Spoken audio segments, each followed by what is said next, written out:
let's say I wanted to take this guy out of the image because I'm pretty sure he's not part of this family right here.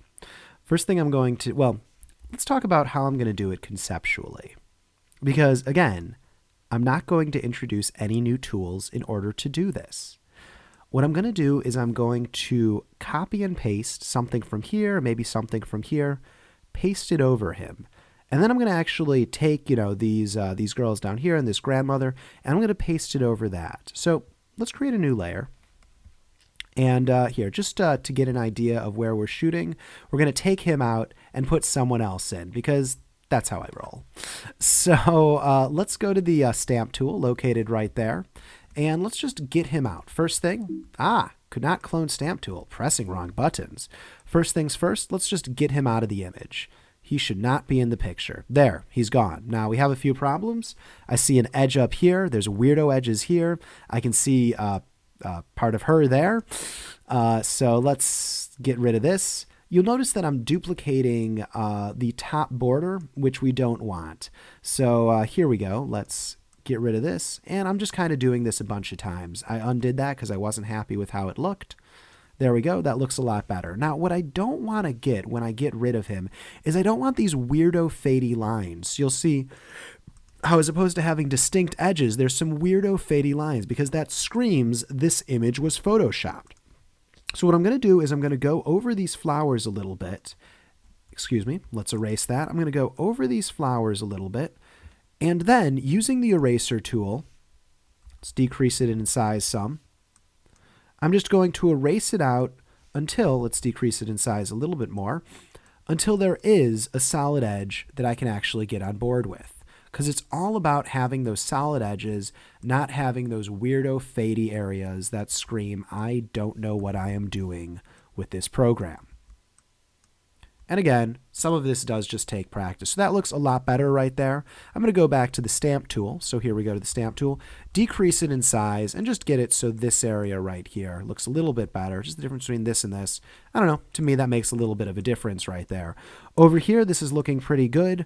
Over here, this is looking pretty good. I wouldn't necessarily know. However, if I zoom out, I can absolutely see copy, paste. So that's not good right there. We don't want that. That is bad. So in order to get rid of that, let's put some generic leaves over him. So I'm going to create a new layer just because I'm pretty happy with this. It's just not exactly where I want it to be.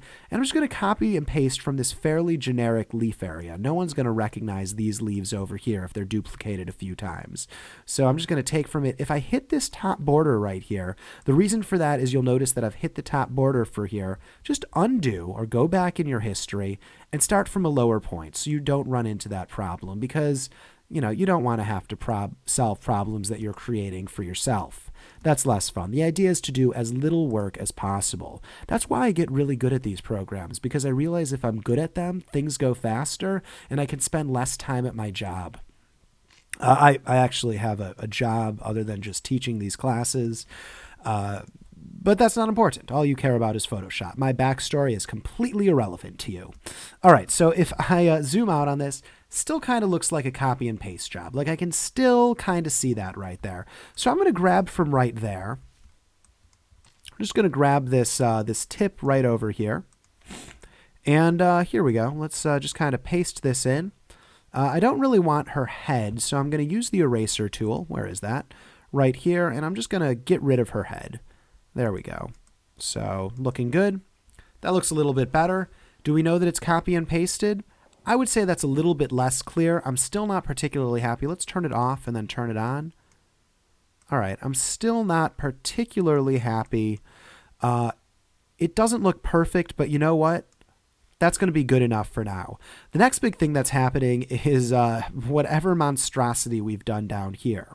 So what I'm going to do is I am going to select around her. Here we go. Let's use the magic wand. The quick select tool and just select all these people down here. So this is looking terrible, so let's fix it. If I hit Alt, I can subtract from the selection. Yep, it works with the Quick Select tool as well. So here we go, just kind of subtracting from the selection. Next step is I could go to the Magnetic Lasso tool. Let's actually do that this time. So I'm going to go to the Magnetic Lasso tool, hit Alt, and just have this subtracting from the selection. Again, I really hope that this is boring for you to watch. Otherwise, I have not done my job right. So here we go, just kind of subtracting this from the selection. Looking good, super spiffy. Not so great down here. All right, so let's actually just go back into the Magnetic Lasso tool. And that looks a lot better right there. We're not going to be too picky with the hair. We'll fix it a little bit with refined selection, but mostly we're just going to get a pretty basic selection and hope that no one notices it, and just do as good as possible. If we just left it like this, it would look awful. So let's actually go in, refine the edge a little bit. Here we go. Let's refine this edge a little bit.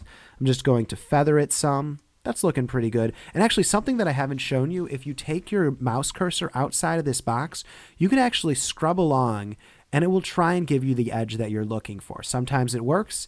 In this case, it didn't even a little, because there's such a weird, there's such an extreme contrast, or there's not much of an extreme contrast between the foreground and the background here. So it really doesn't know what to do. So let's look at the original and let's look at how this is fixing it. All right, that's looking not good, but it's looking fine for us. So I'm just going to press Control Copy, Control V, and now move this above. And now it's covering it up. So you'll notice that we have, excuse me, let me zoom out. So you'll notice that we have the background layer. On top of that, we have these leafy layers, which are covering him up. And on top of that, we have this layer, which is covering that up. So here we go. If we combine them all together, we get something that looks like this. Now, there's still a problem over here by her hair. So I'm going to go into my eraser and just erase that out. There we go. Just going to erase that out right there. And also, I can see that there's kind of a red edge that's happening right here. So I'm going to really decrease the size of my eraser and just kind of going to, go along the side of her head and make it so we can't see this redness. And the reason we're seeing this redness, maybe it was a bad thing with the camera, maybe it was a little bit of color spill. All I know is that there's a problem, and I'm here to fix it, and we just fixed it. All right, it looks like we caused more problems than we fixed down here. So I'm going to use the eraser tool on that layer, on this layer with the leaves. So you can see this layer right here. And I'm just going to kind of erase it so this looks a little bit better. There we go. And hopefully it makes sense what I'm doing, and you can tell which layer I'm affecting. If ever you have a problem, it's because you're on the wrong layer. That's the first place to look. And the reason for that is, sometimes it can get a little bit confusing when you're doing things like this. And if I look at this image right here, the guy is gone, and I wouldn't immediately jump to, this is a duplication of this. So that's how to get rid of this guy. Now let's talk about how to add someone into it. And we'll talk about that in the next video.